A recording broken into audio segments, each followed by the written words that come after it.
Are we good? I hope so. What is up, everybody? AC here, and I'm back on the JFS, hoping that my OBS doesn't screw up this recording as it did the last couple. For some reason, the last episode officially started like a few seconds after I hit the recording button, which is kind of weird. Luckily, I was able to work with it. It's not that big a video. But I also did Race for Wool with Rad and Scott and Dennis and Cielo and Killer. I uploaded it, but it turns out that the screen was zoomed into the upper left-hand corner for some reason, and did not understand what was going on with that, but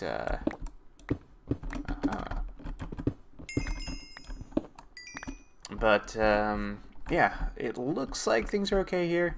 The lagginess is something that I'm gonna continue to work on and figure out. But anyways, this is the post-UHC viewing recap thing, where I talk about, basically just give update notes on what I've seen in the UHC since I actually did the recap. So it's just me stretching out content, basically. But so let's jump right into it. Take it episode by episode, if I can remember everything.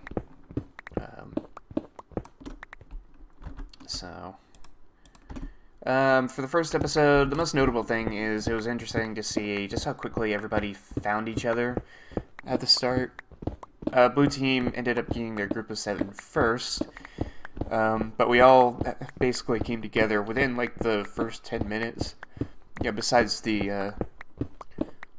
Aces and Killer for our side and Shotson and Panda for the blue team. But it's kind of funny how all that happened. Everybody started out right next to each other. A couple red and blue guys started next to each other, so it's kind of funny to see that. Also in episode 1, actually I'm going to save that for episode 3 because it ties into that. But episode 2, when Rad and Scott died, it turns out they died in a cave. And funny thing about that, we haven't really had anybody die in a cave in a long time, and I'm about to crash, and it's dropping. Let's just hold on here. No, it's not me. It's the server.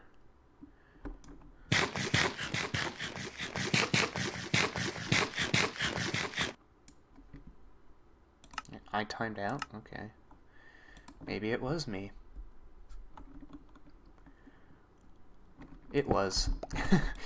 So, episode 2, Rad and Scott's death happened in a cave, and that's the first time we've had a death in a cave due to combat in a long time. Like, I'm thinking way back in Season 2, when Firestar's team went after Dakota's team. If anybody can think of any other cave-related combat since then, please let me know, but that's kind of a unique thing that we don't see much of. So, talk about wanting a little bit of variety, there you go.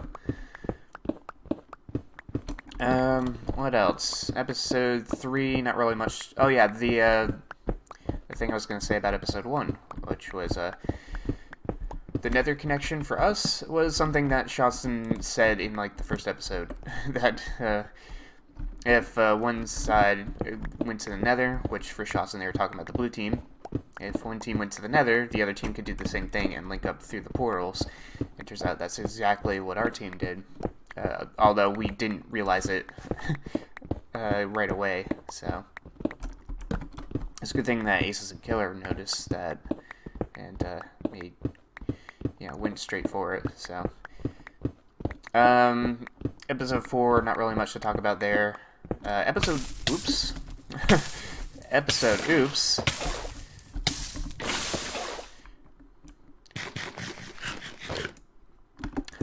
Episode 5 it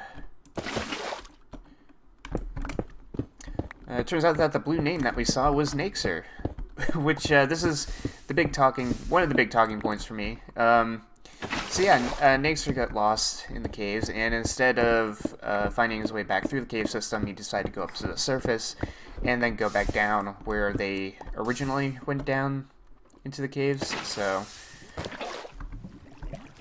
he was only on the surface for like 30 seconds, and turns out that during that time he nearly ran into Joda and I. If he did, if we immediately ran into each other, probably would have fought him, and potentially, with two of us, could have killed him, and that would have fixed the episode 2 issue of losing Rad and Scott so early. And it basically would have guaranteed Killer the championship, too. So we would just be fighting for bragging rights after that.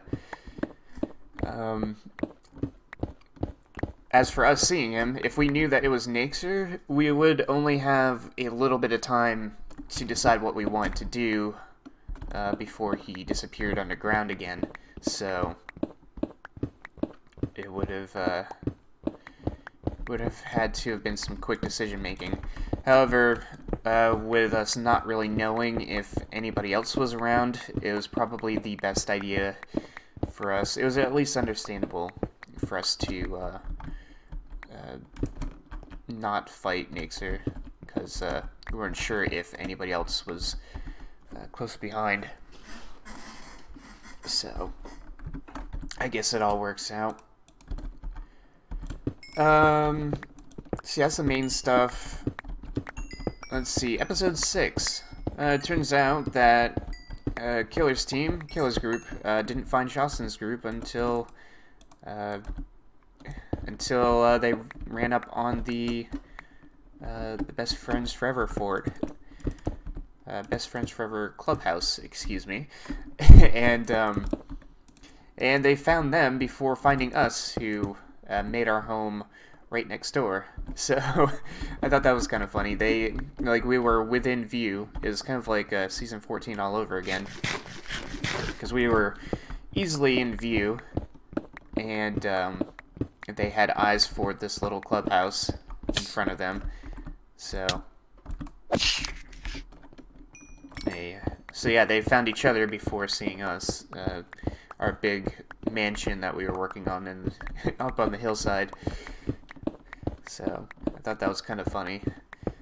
As for the battle itself, it looks like the blue team was unsure of whether or not they wanted to move in on the red team. I guess it's a bit understandable that the red team kind of had the advantage being up a hill, but you know, you could come up the backside of the hill or around the sides, and that's what I was thinking was going to happen, that somebody was going to try to flank and you know, disrupt what we were doing. But that didn't happen. I'm still kind of disappointed in that. So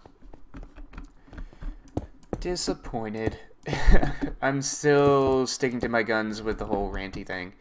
I still believe that if you want it to be exciting, you should make it exciting.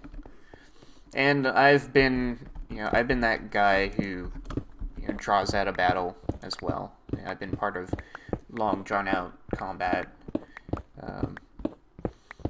You know, season 2, I could have just ran in on Max's team, even though I was one guy. But I decided to circle around them instead for what seemed like an eternity, and got myself killed anyways. So I've done stuff like that before, but at some point in time you have to realize that you know, you're trying to make content, and you know, some of the people who weren't recording, you know, what are you talking about? Oh, it's gravel. Oh yeah, I have the Race for Wool texture pack on. Should I turn that off? I kind of like the way things look. And toss that in there. And So yeah, those are the little notes. Turns out Panda was the one that saw me when I ran in.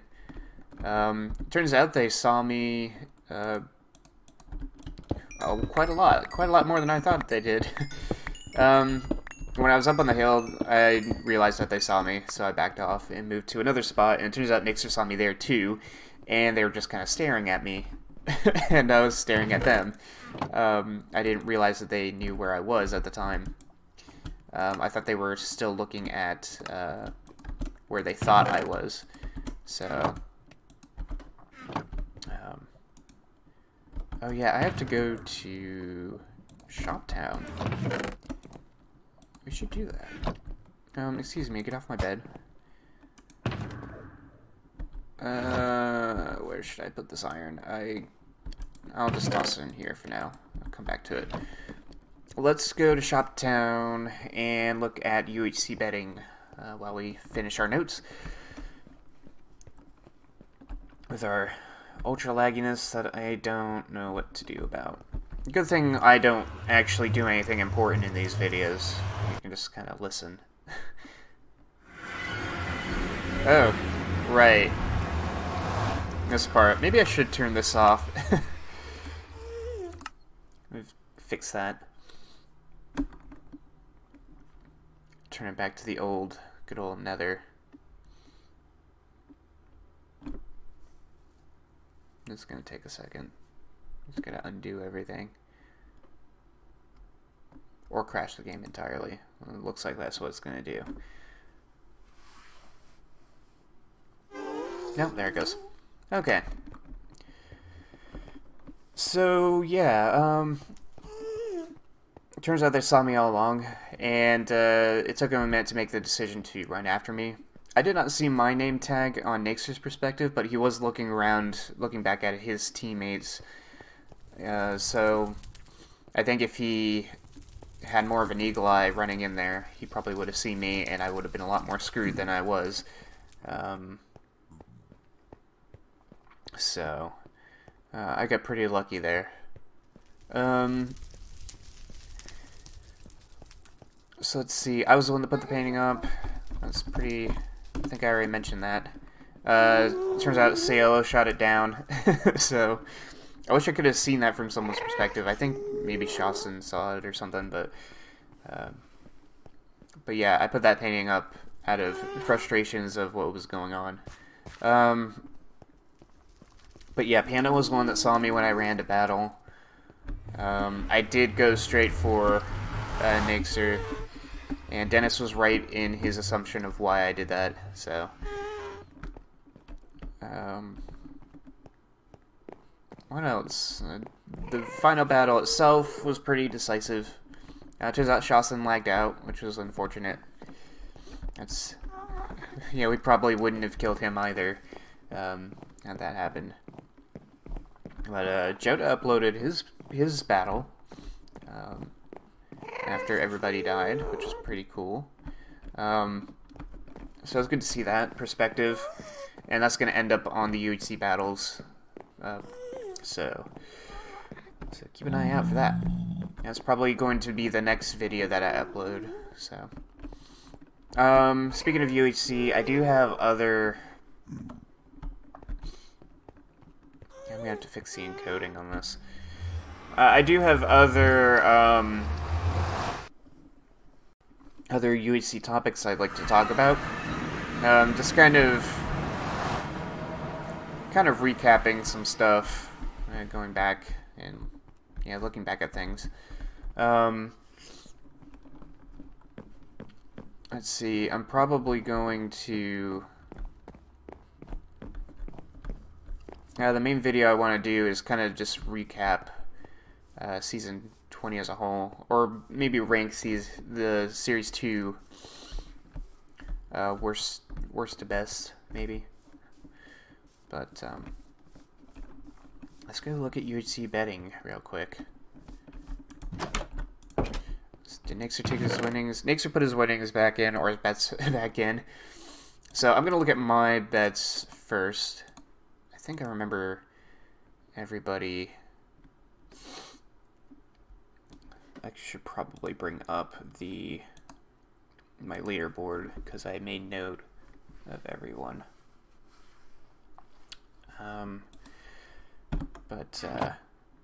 So yes, these are my bets. I picked Nixer for the winner, so I actually got that one right.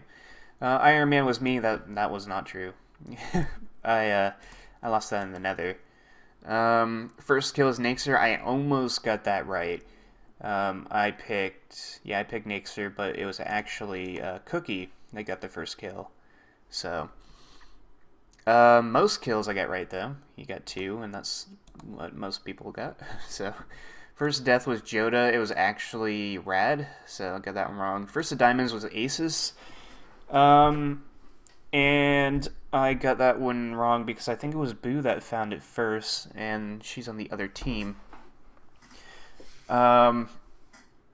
So yeah, I got 2 of them right this time. All or nothing, I said 1 point for 4 diamonds. It was 18 points. That was the difference. So I believe Shostin wins that. So let me see if I can set this up properly. So he said Nixer, which was right. I'm just gonna grab these, turn them into diamonds. He had 7. 1, 2, 3, 4, 5, 6, 7. So he gets his 2 there, and 2 for getting it right. Iron Man Dennis, well, that was not correct. First kill Shostin, not correct. His team, that was most kills. Killer was actually not correct. Killer got 1 kill. First death, Canuck, he didn't play, so he gets that one back. So, boop. First of diamonds was Cookie. It was actually Boo. All or nothing is 5 points, 3 diamonds and a golden apple. I believe that's the closest one. I will double check with that, but here's his 5 points back. Let's check Dennis and his 12. Put these out of the way. Let's see, winner Joda. That was not right. Iron Man Boo, also not correct. It was Muckluck. First kill Shostin. No, most kills Nixer. He gets that one right. So 2 for getting it right. Cielo for first death. That was wrong. Diamonds was Dan. He did not play, so he gets those 2 back. And all or nothing is 4 points, so he does not win the jackpot. So put these here, and you get that. And for Nixer, let's see, winner Nixer 1 diamond. That's correct. Doop boop is to double that. Iron Man Abel did not play, so he gets that one back. First kill Dennis, that was wrong. Most kills Joda, he got 1 kill, so nope. First death Mary, that was wrong. Diamonds was Muck, nope. All or nothing, 5 points. Ooh. So he and Shostin, who also said 5 points, yeah, have tied. There's a tie for the all or nothing. So let me put my diamonds away. Load all that up. Put it back in here. I'll just put it in there so I can have some room. So the diamond part is easy. You just split that. Let me check what this says. 3 diamonds and a golden apple. Okay. Just making sure that the other stuff is correct in here. 2 diamonds and a gas tier. What's the fish bucket? Oh, that's probably Dennis's bet, right? Yeah, I think he put the fish in. So I'll put this here. Oh no, wait, that's his. Oh, I think I put away Nixer's winnings. Uh-oh. Well, this is Nixer's. This is Shostin's. And then these 3, they would have to split amongst themselves. So he got that one right.